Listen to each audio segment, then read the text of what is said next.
Chegou a hora de contar aquele relato que somente eu recebi autorização para postar.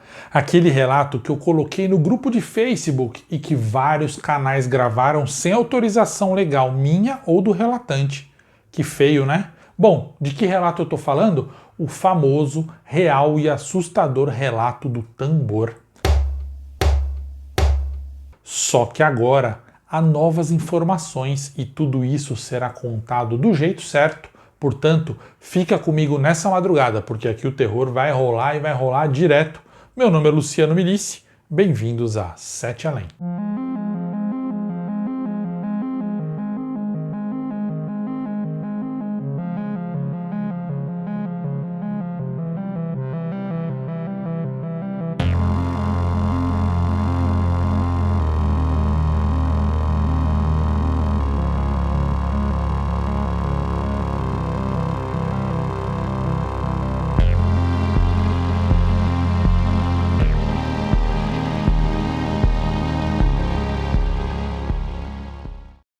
Boa madrugada, cidadãs e cidadãos, boa madrugada, alminha. Você conhece o relato do tambor, não é? Bom, isso aí é um dos relatos clássicos, um dos relatos raiz mais legais, segundo os conhecedores e estudiosos de Sete Além. Só que agora chegou a hora de contar em vídeo. Somente eu recebi autorização para isso. O relatante me passou autorização por escrito para postar. Mas depois que eu postei no Face, vários canais gravaram sem autorização legal do relatante. Inclusive, tem site e canal que posta os relatos daqui mudando o nome do relatante, achando que assim vai se eximir. Só que como já nos orientaram, mudar o nome não resolve nada. Então, desta vez eu vou contar com detalhes que eu não contei da última vez. Então você vai conhecer a história detalhada, coisa que ninguém nunca contou. A história da maneira que eu peguei com o relatante. Só que antes, deixa seu like e se inscreve aqui no canal, ativa as notificações, se torna membro. Entra no nosso Telegram, me segue nos instas, @oficial7além e @Luciano Milici. E se tiver um relato, manda no e-mail luciano@7além.com.br, que também é o meu Pix. Vamos agora ao famoso relato do... Cuidado. Vamos nessa então. Chegaram as camisetas, moletons e quadros de Sete Além. São 4 estampas diferentonas de outra dimensão e você pode escolher camisetas, moletons e quadros em várias cores. Dá uma navegada lá no site e dá uma olhada. Além disso, tem também os modelos de camiseta Raglan. Acesse agora www.loja.com.br/7além. Meu nome é Marcos, sou morador do bairro da Saúde, na cidade de São Paulo. Mas nem sempre morei nesse bairro. Antes eu era morador de outra casa, em outro local. Mas por uma decisão financeira, eu acabei me deslocando para essa casa aqui onde eu estou até hoje, aqui no bairro da Saúde, que é um bairro muito bom. Quando a imobiliária me mostrou a casa, eu vi que precisaria empreender algumas mudanças e reformas, além de jogar muita coisa fora, como móveis e tal. Porém, o preço estava muito convidativo e a localização era ideal para mim. Acontece que assim que eu me mudei para essa casa, eu fui mexer em um closet que eu não tinha aberto com a corretora e estranhamente eu encontrei um grande e bizarro tambor. Era um tambor de mais ou menos 1,5 metro de altura, com um raio grande de largura. Não parecia com nada que eu já tinha visto na vida, nenhum instrumento musical regional ou típico de qualquer cidade ou país. Lembrava algo indígena ou africano, mas os desenhos e marcas e letras não pareciam com nada que eu conhecia. Era um tambor feito de madeira escura e dura, mas estranhamente leve, e em certas partes tinha uma espécie de marfim amarelado, ou um material calcificado que eu não consegui reconhecer.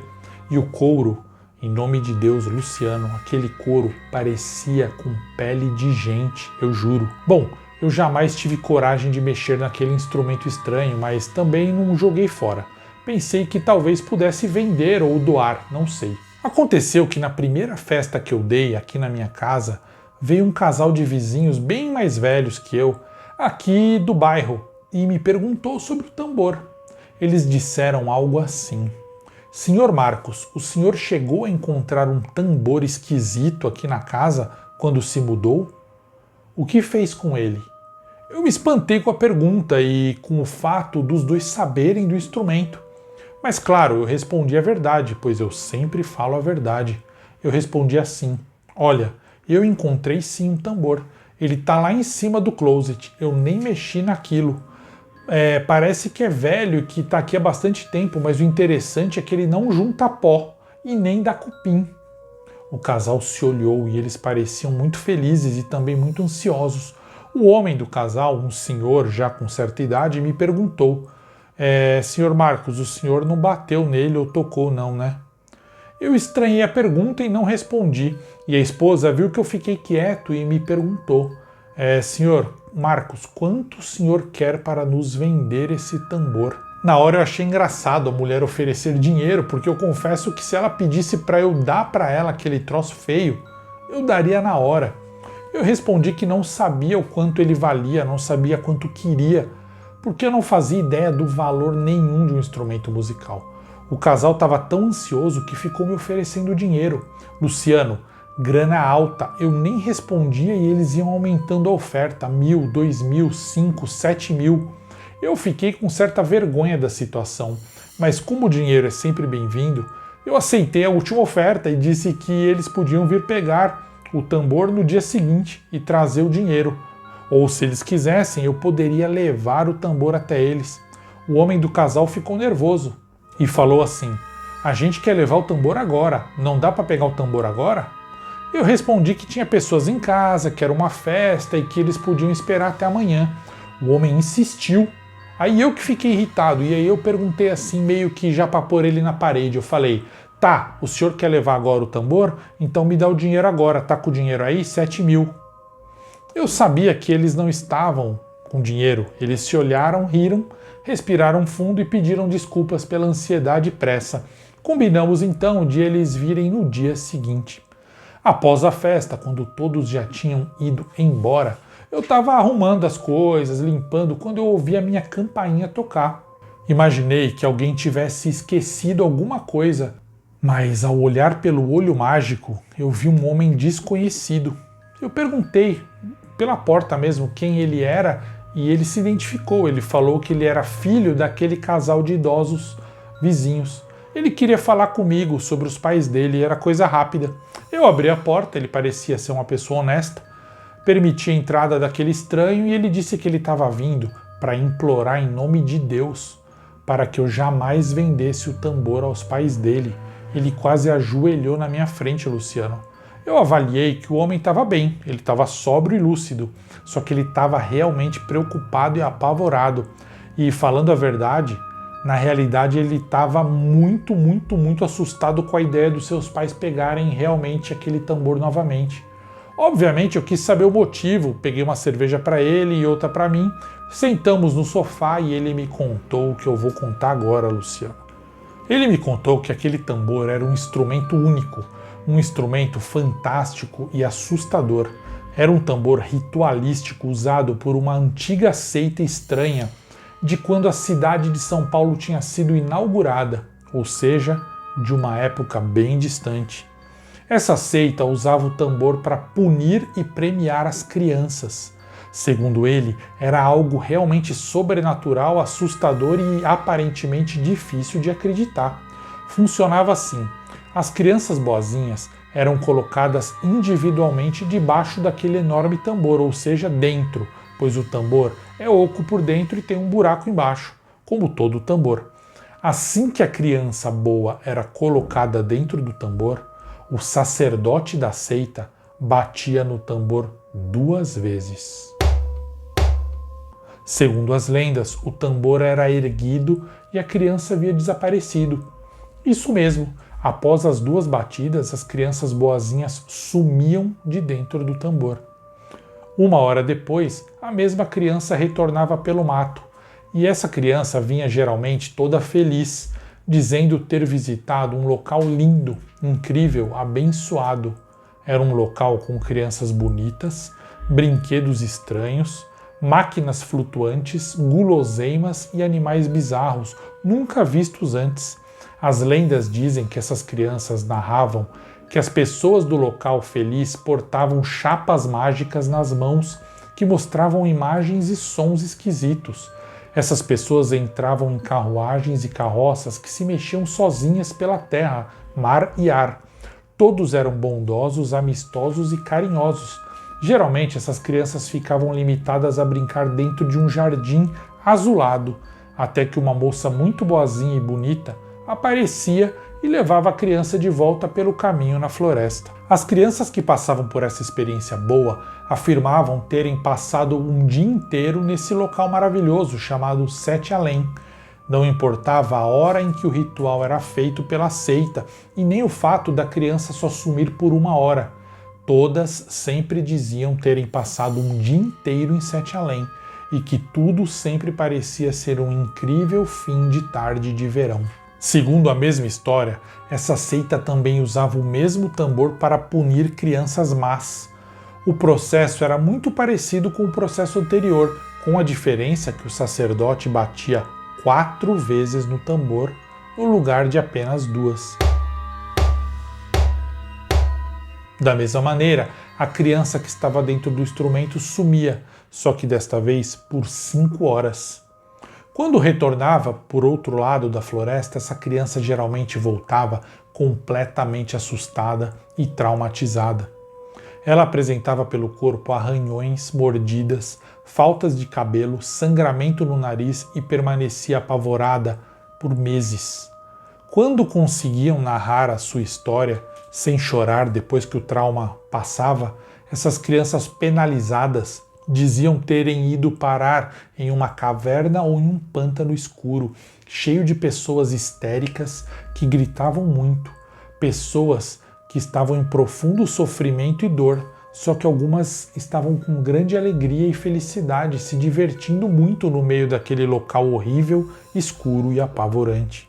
A criança era pega por criaturas da caverna ou do pântano e era açoitada por varinhas finas de madeira. Depois era arrastada por uma carvoaria, onde pessoas deformadas saíam das paredes e do chão e as arranhavam. Naquele local, as crianças eram obrigadas a comerem baratas vermelhas e amarelas, com centenas de pernas que se mexiam e arranhavam enquanto eram engolidas. Os seres horríveis zombavam dessas crianças, ameaçavam, não a deixavam dormir. Então chegava um homem horrível, sujo, com uma longa barba e unhas podres. Esse estranho empurrava a criança para fora pelo caminho da floresta. Essas crianças punidas diziam terem ficado 4 dias no local e que lá era sempre noite. Esse local se chamava Sete Além, e que lá havia outras crianças que pareciam terem vindo de épocas diferentes. Após o homem me contar essa história fantasiosa e horrível, ele implorou Luciano que eu destruísse o tambor e não vendesse jamais para os pais dele e nem para ninguém. Ele afirmou que o tambor realmente era de couro humano, de pele humana, e que as partes que pareciam marfim eram ossos. Eu senti muito nojo, Luciano, e tive vontade de jogar o tambor naquele momento mesmo. O homem contou também que os pais dele e o antigo morador da casa onde eu estou morando há muitos anos estavam tentando reviver essa seita antiga e macabra. Ele disse que muitas outras pessoas estavam envolvidas no retorno dessa seita. Ele contou para mim em lágrimas, Luciano. Ele disse assim: quando meus pais, os outros homens e o antigo morador aqui da sua casa estavam revivendo a seita, eu e meu irmão ainda éramos crianças. Certo dia, meus pais colocaram meu irmão dentro do tambor, e eu, que era muito novo e não acreditava em nada, quis zombar da crença deles.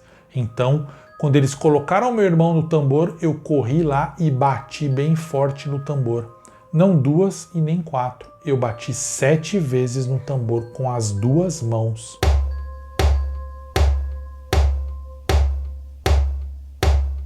Eu juro que nessa hora as luzes piscaram e a gente ouviu meu irmão gemendo. Depois disso, segundo aquele homem, Luciano, o irmão dele desapareceu para sempre. Saiu até na imprensa da época e qualquer um pode pesquisar sobre o desaparecimento. A família dele foi acusada de sumir com a criança, mas no fim não deu em nada. Lógico que eu não acreditei na história daquele homem, Luciano, mas concordei com o desespero dele.